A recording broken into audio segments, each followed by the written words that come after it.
Hey guys, welcome to the next video on OpenCV tutorial for beginners using Python. In the last two videos, we have seen how we can detect the lane lines on the road using OpenCV.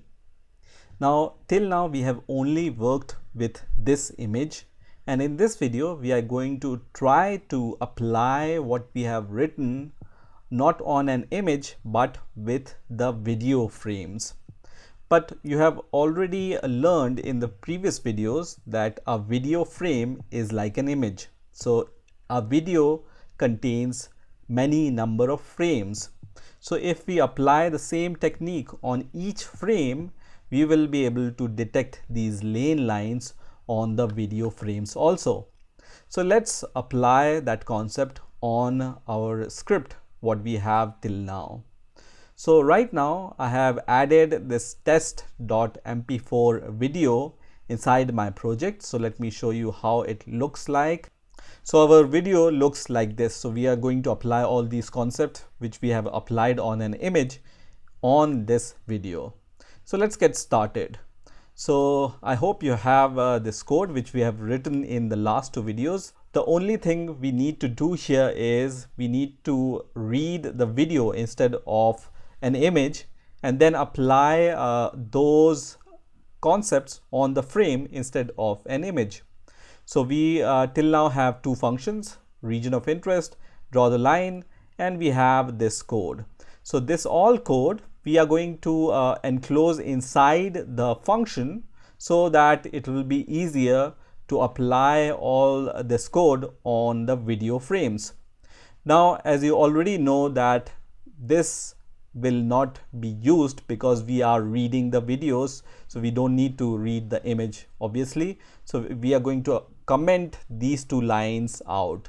So we don't need to convert BGR to RGB because we are going to use this native CV2 library, not the matplotlib library for which we have converted this BGR to RGB image. So now we are going to define a function. So let's define this function, and I'm going to name this function as process, and it's going to take an argument which will be the image argument.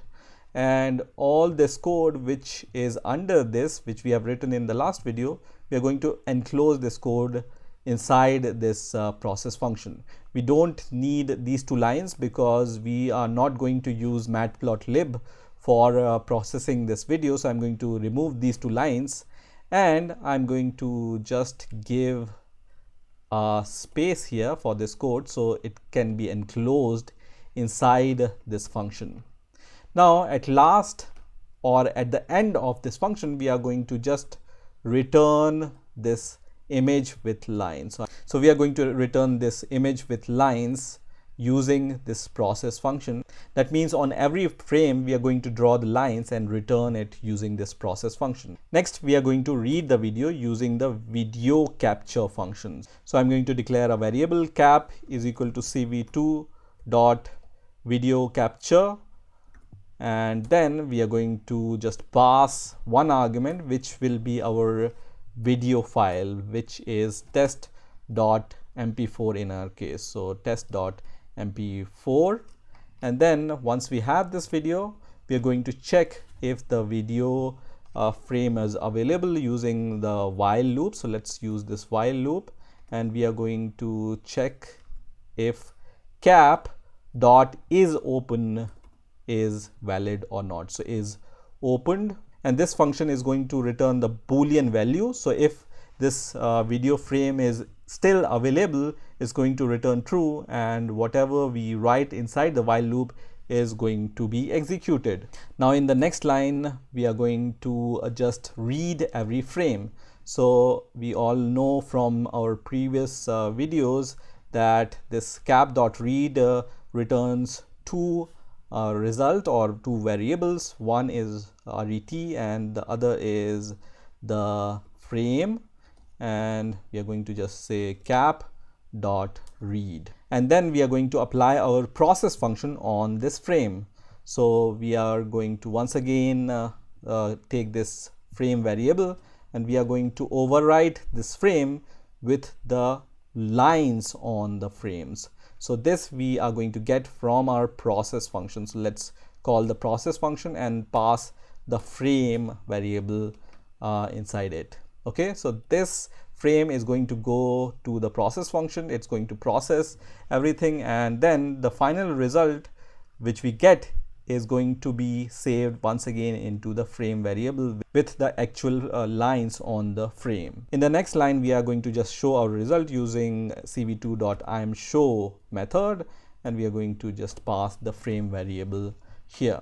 In the next line, we are going to just write the code for the quitting from this loop. So we are going to just say if cv2.wait key is going to be 1, and then we are going to apply the AND operator and then write 0xff for the cross platform functionality, and then we are going to just say is equal to ORD.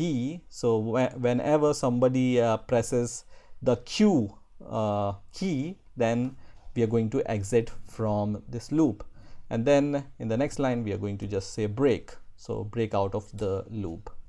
In the last two line outside this loop, we are going to just call the release function on the cap variable, and we are going to destroy all the windows in the CV2. So we are going to just say destroy all windows. That's it. Hopefully this is going to work. So let's just run this script once again and let's see what happens. And here we got the error, and it's coming from this line, which is cv2.imshow. We forgot to give the first argument here, which will be the name of this window. We're going to just say frame here, and let's run this script once again and let's see what happens. And you can see on this video, on this lane line, our lines are drawn, right? So this is the result which we were expecting. We can improve this result by adjusting few variables. So we are going to first of all press Q to quit, and let's change some of these values here in the half line transform. So we are going to just say that the max line gap is going to be 100. We are going to reduce the threshold value to 50 and row value to 2, okay, inside this half lines p method. And let's run this code. So let's see what result we get. This is also okay. Let's improve it little bit more. In the Kenny edge detection, we can reduce this threshold value here to 120, the second threshold value, and let's run this code once again. And now we get the better result. So the problem might be the edge detection. So we have reduced our second threshold, and now we get the better result. You can see on this middle lane, the lines are drawn clearly. So this is how you can write a simple script to detect lane lines on the road. I hope you have enjoyed this video, and I will see you in the next video.